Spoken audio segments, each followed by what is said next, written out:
গত কয়েকদিনের টানা বর্ষণ এবং ভারত থেকে নেমে আসা পাহাড়ি ডোলে মৌলভীবাজার জেলার সব কয়টি উপজেলায় বন্যা দেখা দিয়েছে।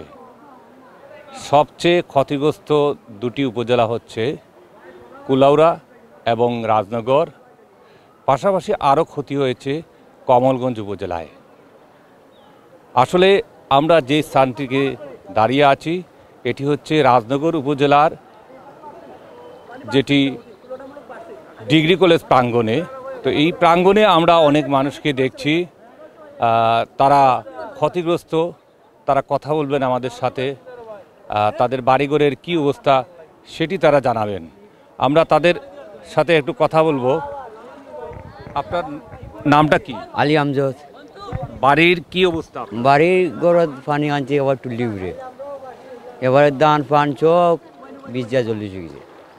ছাগল তো এসে আরো জায়গায় নিয়ে তুলিয়া একদাকে তখন ও তার সামনে দিছি তুলিয়া আতারিয়া, এবারে আর নিয়া এরপরেও রুইছে দান গুনটা এখন আনতাম। তারা দুই দাগে কইসলা ভাই আমরা দান আনিয়া দিব উদ্ধার করি, আপনার চিন্তা করেন না, ওই লাগে উবাইতে আছে না হতিয়া। আচ্ছা, আমরা আরেকজন ক্ষতিগ্রস্ত বন্যায় আরেক ভাই এখানে দাঁড়িয়ে আছেন, তার সাথে আমরা একটু কথা বলবো।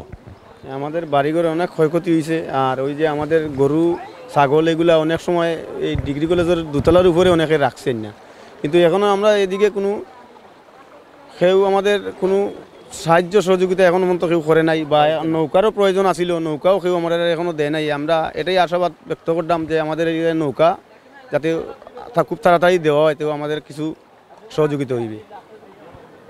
আরেকটা জিনিস আপনাদের কাছ থেকে জানতে চাচ্ছি যে আপনাদের এলাকায় কেমন মানুষ বাড়িতে পানিবন্দী আছেন, তারা উদ্ধারের জন্য চেষ্টা করছেন বা উদ্ধারকারী দল সেখানে যেতে পারছে না, এমন কেমন সংখ্যা আছে আপনার এলাকায়? হ্যাঁ, এখনও অনেক মানুষ আছে, প্রায় 80% মানুষ বাইরে আইছে, এখনও 20% মানুষ ভিতরে আছে, বাড়ির জিনিসপত্র ওগুলা সরাইতে পারে নাই, এর কারণে গিয়া রয়ে গেছে। কি এখনও উদ্ধার কাজ আমরা যে যুব সমাজ আছিল এগুলা অনেকই আমরা সাহায্য করছি। আমি নিজেও গতকালকে কিছু মানুষের খুলে খাকে নিয়ে বাচ্চাগুলারে নিয়ে আসছি, কিন্তু আর এমনি আর কেউ আসে না এদিকে। আমরা জিগাইছেও না কেউ ইয়া বলে আপনারা কী অবস্থা আছে। খালি গতকালকে টিউনের সাহেব কিছু ইয়ে দিছিল, বুনা খিচুড়ি করিয়া দিছিল, তো সবাই পায় নাই, অনেক ফ্যামিলি পায় নাই, কিছু দেওয়াইছিল রাতের খাবার জন্য। তো আমরা চুলামুলা কিছু নাই, হঠাৎ করে তো বন্যায় আক্রমণ করছে, যেহেতু আমরা রান্না বান্না করতে পারি নাই, খুবই সংকট মধ্যে আসছিলাম আমরা। ধন্যবাদ। আমরা দুইজন ভুক্তভোগীর সাথে কথা বলছি। আমরা এই পাশটুকু আপনাদেরকে দেখাবো যে রাজনগর ডিগ্রি কলেজের ভিতর এখানে আশ্রয়কেন্দ্র তারা করেছেন, এবং আশ্রয়কেন্দ্রে আমরা জেনেছি যে অনেকেই আশ্রয়কেন্দ্রে গিয়েছেন, এবং আশ্রয়কেন্দ্রের নিচতলা আমরা দেখেছি পুরোটাই পানির নিচে। আমরা দেখেছি কলাগাছের ভুরা নিয়ে তারা এখানে ভিতরে যাচ্ছেন আশ্রয়কেন্দ্রে তাদেরকে সহযোগিতা করার জন্য। আবার কেউ কেউ গবাদি পশু তাদের নিয়ে যাচ্ছেন ওখানে।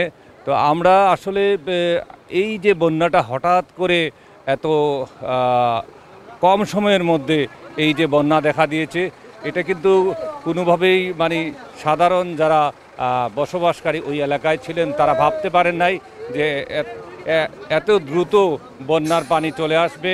অনেকেই বলেছেন তার ঘরের ভিতর বুক পানি, অনেকে বলেছেন যে হাঁটু পানি, আবার কেউ কেউ গলা পানিও বলেছেন।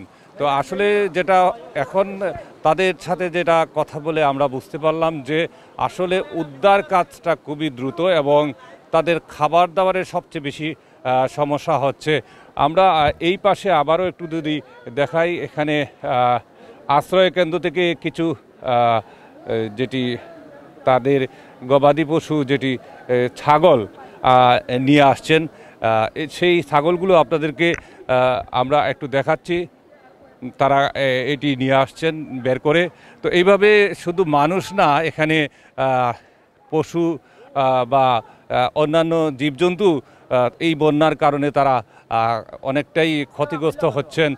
আর যদি বলি মৌলভীবাজার জেলার যে নদী ভাঙ্গনের কথা, সেটি হচ্ছে সব সব মিলিয়ে 15টি স্থানে মনু এবং ধলাই নদীর 15টি স্থানে ভাঙন দেখা দিয়েছে এবং আসলে বিস্তীর্ণ এলাকা প্লাবিত করছে, গ্রামের পর গ্রাম তলিয়ে যাচ্ছে।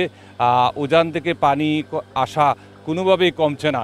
তো উজান থেকে যখন মানে অর্থাৎ ভারত থেকে যখন পানি আসা কমবে তখন হয়তো এখানে বন্যার উন্নতি হবে।